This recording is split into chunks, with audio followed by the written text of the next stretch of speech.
WBP, MTS এবং এসএসসিজিডিতে নিশ্চিত সাফল্য পেতে আজই প্রোফাইলটিকে ফলো করে দাও এবং লাইক, কমেন্ট এবং শেয়ার করতে যেন ভুলো না। আজকে ডে 3 দেখো, আজকে আরো গুরুত্বপূর্ণ কিছু কোশ্চেন প্রিভিয়াস পেপার থেকে উইক ট্রিক্স, কিভাবে নিমেষেই তোমরা দেখা মাত্র আনসার উড়িয়ে দিতে পারবে, আজকে শেখাবো সেই কৌশলটি। দেখো, প্রথম question, I will scold him when he will come, he would come, he came এবং হি কামস। কোনটি সঠিক আনসার হবে? উইলের পরে ভার্বের ফার্স্ট ফর্ম বসে, একদম ঠিক আছে। উড মডাল ভার্ব, তারপরে ভার্বের ফার্স্ট ফর্ম বসে, একদম ঠিক আছে। হির পরে ভার্বের সেকেন্ড ফর্ম লেখা হয়েছে, একদম ঠিক আছে। এবং হির পরে কামের সাথে এস আছে, ভি5 ফর্ম বসে প্রেজেন্ট ইনডেফিনিট টেন্সে। গ্রামাটিক্যালি কিন্তু অপশনগুলি সব ঠিক আছে, কিন্তু এইখানে অর্থাৎ এই গ্যাপে আমরা কি বসাবো, কোনটা সুইটেবল দেখে নাও সেই ট্রিক্সটি। যখনই দেখবে এরকম একটি লিঙ্কার হোয়েন অথবা ইফ দিয়ে সেন্টেন্স যুক্ত রয়েছে, তখন দেখে নেবে যদি একটি পার্টে শ্যাল উইল তারপরে ভার্বের ফার্স্ট ফর্ম রয়েছে, তাহলে জানবে যে আর একটি যে পার্ট তোমাকে করতে হবে সঠিক, সেখানে কিন্তু ভি5 ফর্ম বা ভি1 ফর্ম বসবে, অর্থাৎ সিম্পল প্রেজেন্ট টেন্স বা প্রেজেন্ট ইনডেফিনাইট টেন্স তোমাকে লিখতে হবে। কি বললাম? যদি দেখো একটি পার্টে সিম্পল ফিউচার টেন্স অর্থাৎ শ্যাল অথবা উইল লেখা আছে এবং ভার্বের ফার্স্ট ফর্ম লেখা আছে, তাহলে জানবে যে পরের পার্টটিতে তোমাকে সাবজেক্ট অনুযায়ী ভার্বটি করতে হবে, হয় ভি1 হবে, নয়তো ভি5 ফর্ম হবে। তাহলে অপশন আমরা দেখে নেব। এখানে উইল কাম রয়েছে না, এখানে উইল লেখা রয়েছে, এটি ফিউচার, তাহলে এটি হলো না। উড কাম লেখা রয়েছে, এখানে পাস্ট রয়েছে, উইলের পাস্ট মডাল ভার্ব ব্যবহার করা হয়েছে, হলো না। এখানে কেম রয়েছে, ভি2 ফর্ম রয়েছে, হলো না। আমাদেরকে কি লিখতে হবে? হয় ভি1 নয়তো ভি5। যেহেতু আমাদের সাবজেক্ট হি, তাই হির পরে বসে ভি5 ফর্ম এবং এটি কিন্তু সঠিক আনসার। তাহলে আমরা লিখলাম হি কামস।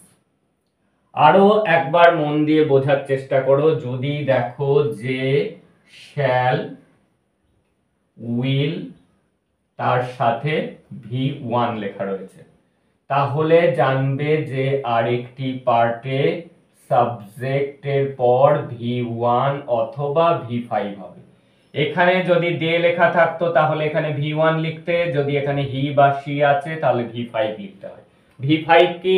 ভার্বের লাস্টে এস বা ইএস যুক্ত করা, সেটাকেই বলা হয় ভি5। তাহলে বুঝে গেলে যে যদি দেখো শ্যাল উইল ভি1, তাহলে তোমাদের ব্যবহার করতে হবে ভি1 অথবা ভি5। চলে আসছি পরের কোশ্চেনে। The peon respectfully asked if.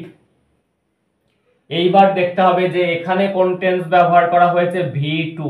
তার মানে এখানেও কিন্তু পাস্ট ফর্ম আমাদেরকে লিখতে হবে। এখানে গো লেখা রয়েছে, গো হলো ভি1। জানবে যে এই ভি1 এর আগে তখন তোমাকে মোডাল ভার্ব লিখতে হয়।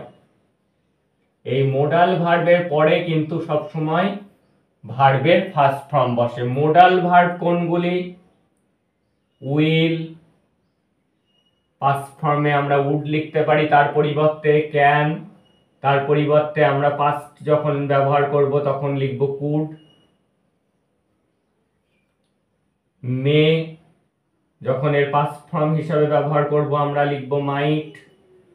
এইগুলি হলো মোডাল ভার্ব। এর পরে সব সময় আমাদের ভার্বের ফার্স্ট ফর্ম লিখতে হবে। তাহলে এখানে দেখে নেব মে, এটি প্রেজেন্ট সেন্স দেয়, ক্যান প্রেজেন্ট সেন্স দেয়, উইল প্রেজেন্ট সেন্স দেয়। এবার লেখা আছে মাইট। মের পাস্ট টেন্সের ক্ষেত্রে যখন আমাদের সেন্টেন্সটি পাস্ট ফর্মে থাকে, তখন আমরা যদি মের প্রয়োজন হয় লেখা, তখন আমরা মে না লিখে লিখি মাইট। উইল না লিখে তখন আমরা লিখি উড, ক্যান না লিখে আমরা তখন লিখি কুড। তাহলে এখানে আমাদের সঠিক অপশন হবে, এখানে যেহেতু ভি2 আছে, তাহলে এই মোডাল ভার্বের পাস্ট হিসাবে আমরা যেটা ব্যবহার করি মের পাস্ট টেন্স হিসাবে, তাহলে মাইট। আর বাকিগুলো কিন্তু আমরা প্রেজেন্টের ক্ষেত্রে ব্যবহার করে থাকি। যদি সেন্টেন্সটি প্রেজেন্ট ফর্মে থাকে তখন আমরা এই মোডাল ভার্বগুলি লিখি, মে, ক্যান, উইল এগুলিকে লিখি। আর মাইট, কুড, উড আমরা ব্যবহার করি যদি সেন্টেন্সটা পাস্ট ফর্মে আছে। তাই জন্য এখানে একটি অপশানে আমরা দেখছি যেটি আমরা পাস্ট ফর্মে ব্যবহার করে থাকি, সেটি হলো মের পাস্ট টেন্স মাইট। তাই জন্য সঠিক অপশান হলো মাইট। কোশ্চেন দেখে নেবে কোন টেন্সে আছে। এখানে V2 আছে, তাহলে এই তিনটে হলো না।